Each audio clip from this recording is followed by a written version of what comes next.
Hello everyone, you are watching law पुत्राज YouTube channel and my name is Shubham.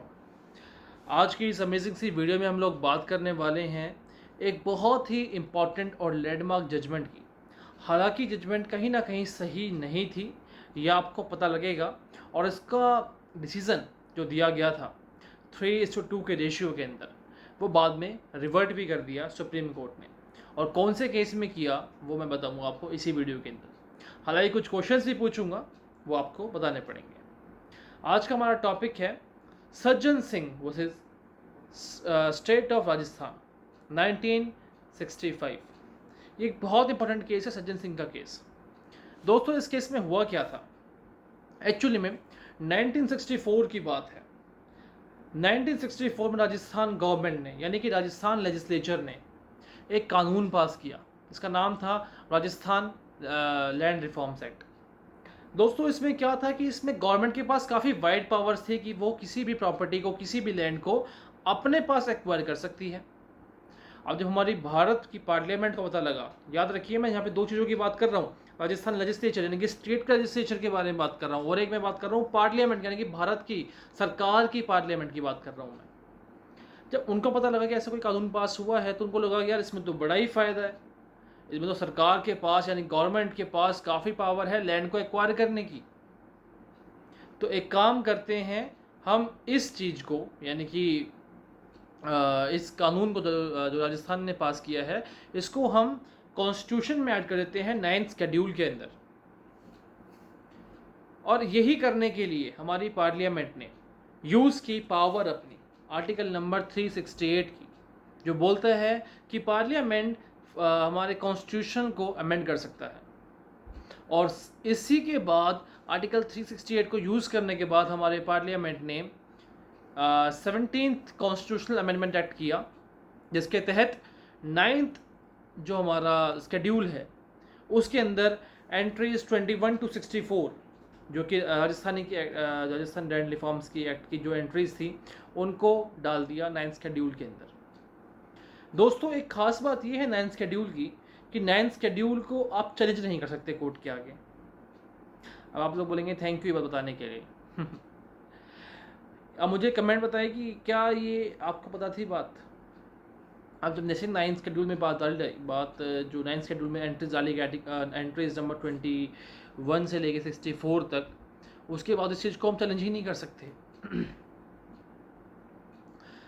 हालांकि इस decision से जो ये पार्लियामेंट का एक्ट बना था, जो 9th शेड्यूल में लोगों ने चीज़ें डाली, जो राजस्थान का एक्ट था, काफ़ी सारे लैंडलॉर्ड परेशान हो गए, क्योंकि अब उनकी जो प्रॉपर्टी थी उस पर उनको लगता था कभी भी गवर्नमेंट किसी भी पॉइंट पे जो भी रिफॉर्म्स में हमारे प्रोविजन दे रखे हैं उसके ऊपर हमारी जो गवर्नमेंट है उसको एक्वायर कर लेगी प्रॉपर्टी को। हमारी प्रॉपर्टी तो हमारे हाथ में है ही नहीं। दोस्तों, इसी चीज़ को लेकर लैंडलॉर्ड्स ने सुप्रीम कोर्ट का दरवाजा खटखटाया, क्योंकि आप लोग जानते हैं supreme court is the guardian of our constitution. और अगर कॉन्स्टिट्यूशन की है तो constitution with the people of India having solemnly resolve to constitute India. तो किसके सुप्रीम पावर किसको दी गई है? पीपल को, with the people of India. तो हमारे को भी तो प्रोटेक्शन कौन देगा? हमारे राइट्स का प्रोटेक्शन कौन देगा? फंडामेंटल राइट्स का, जो फंडामेंटल राइट्स हैं उनका प्रोटेक्शन कौन देगा? सुप्रीम कोर्ट तो देगा दोस्तों।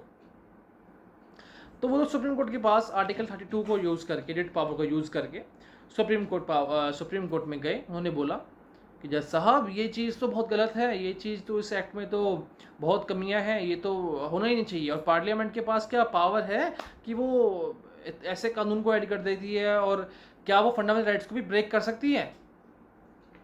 देखिए, 3 से 4 हमारे पास, मैं आपकी 3 इशू हमारे पास आए थे इस केस के अंदर। पहला इशू ये था कि क्या पार्लियामेंट के पास ये पावर है कि वो फंडामेंटल राइट्स को भी अमेंड कर सकती है by using article 368 fundamental rights दोस्तों। और मुझे प्रेजेंट कंडीशन आप लोग बताएंगे कमेंट के अंदर अभी। और जो भी आर्टिकल 368 से पार्लियामेंट कानून बनाती है, यानी कि कॉन्स्टिट्यूशनल अमेंडमेंट एक्ट करती है, कि क्या वो लॉ कहलाएगा आर्टिकल 13(2) के अंदर? लॉ का मतलब जिसको आप चैलेंज कर सकते हैं और जिसको सुप्रीम कोर्ट भी स्ट्राइक डाउन कर सकता है, क्या वो लॉ के अंदर आता है, लॉ के पर्सपेक्टिव के अंदर? और अगर वो लॉ में नहीं आता तो क्या पार्लियामेंट जो है हमारा फंडामेंटल राइट्स के खिलाफ भी कुछ लॉज बना सकती है जो फंडामेंटल राइट्स को भी वायलेट कर दे? दोस्तों इसके अंदर 5 जजेस थे और जिन जज ने हेड किया था वो हमारे चीफ जस्टिस, उसके then chief justice of India, जिनका नाम था Gajendragadkar, justice Gajendragadkar. उन्होंने इस हमारी बेंच को हेड किया था और साथ में 4 जजेस और थे। दोस्तों 3:2 की मेजोरिटी में डिसीजन आया था, यानी कि 3 जजेस जो थे वो गवर्नमेंट के, जो गवर्नमेंट थी उसके सपोर्ट में चले गए। जो 2 जजेस थे वो उन्होंने कहा नहीं, ऐसा नहीं होना चाहिए। तो क्या कहा उन्होंने, कहा कि भाई देखो, पार्लियामेंट अमेंड कर सकती है, पार्लियामेंट के पास एब्सोल्यूट पावर है कुछ भी चीज़ अमेंड करने की, और साथ में 13(2) के अंदर लॉ जो भी पार्लियामेंट बनाएगी कॉन्स्टिट्यूशनल अमेंडमेंट एक्ट करके, वो लॉ के पर्सपेक्टिव में नहीं आता, यानी कि आप लोग चैलेंज नहीं कर सकते उस चीज़ को, जो बन गया सो बन गया, done. Parliament is superior power, everything is just below parliament, parliament is like super thing, okay.